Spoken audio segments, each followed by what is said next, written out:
Мой разказ. Анита. Секирата. Приказка. Приказката. Защо имате само в тез разцветки дрехи? Това не е магазин, госпожо. Намирате се във висините на света. Продаваме дрехи предимно за туризъм, за планина, за живот в почти нечовешки условия. Сияна виждаше ясно, че нещо не бе наред в това място, в тази сграда, наподобяваща вила в планината. Около нея само зеленина, дървета, храсти, трева. Долу и възвишение, като че ли облаците си бяха слели с покрива на сградата, с особен купол. Остър бръх. Имаше чувство, че докосва небето. Не видя втория етаж на сградата. Продавачка ли бе, каква ли, продължаваше да обяснява на висок глас какво предлага, каква е стоката, дрехите. Стелажите бяха пълни, но с дрехи само в светло-синьо до лилаво. Дрехи предимно като ризи, тениски, нещо като работни облекла, гащеризони. Сияна не си купи нищо и излезе от магазина, ако това изобщо беше магазин.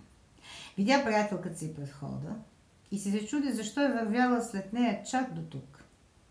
Беше и сърдита и само се размениха остри погледи. На Сияна си поиска да се върне в града, но не знаеше как. Като че ли се беше изгубила. Доплакай се. Но не се отказа да върви, макар че усещаше, че се върти в кръг. Изведнъж пред себе се видя непозната жена, цялата обляна в светлина. Такава жълто-оранжева, която й подаде ръка и проговори. Момиче, прави каквото ти кажа. Ако искаш да се върнеш там, долу в града, трябва да се качиш още нагоре, на върха на този хълм. Точно на него и там да хванеш превозно средство. Но как така? То няма път. Какво е това превозно средство и колко нагоре се изкачвам? Още малко повърви, но не така в кръг. Сияна усети тласък в гърба и се намери на едно възвишение на земята, паднала. Нещо я повдигна и положи в някаква кабинка, като тези от лифт. Не беше точно това, а малка количка без колела. Видя сребристи релси, по които се понеси в това возило.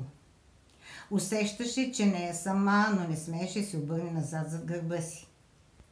Скоростта бе страшна. И релсите си виеха около планинските хълмови, хребти, долища, нагоре, надолу, а тя дори не се държеше в нищо. А имаше ли изобщо седалка? Не, нямаше. Беше същинско летене без крила. Не изпитваше страх. Само се молеше най-после да се промени посоката надолу към града, откъдето бе дошла.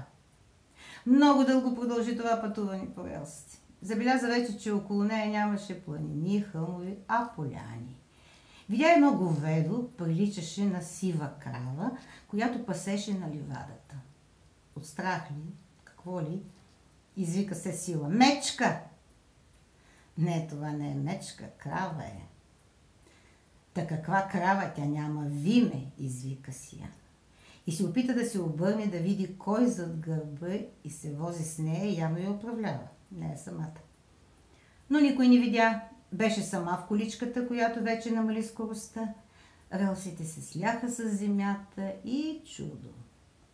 Видя се на гладък чист път, който завършваше в кремава сграда, голяма къща, подобна на онази горе с магазина за дрехи. Но тук всичко беше светло, слънчево, красиво. Поиска да слезе и пеша да потегли за там. Любопитно е беше това, град ли е, село ли е. Но нейната къща не е. И защо всичко й беше непознато?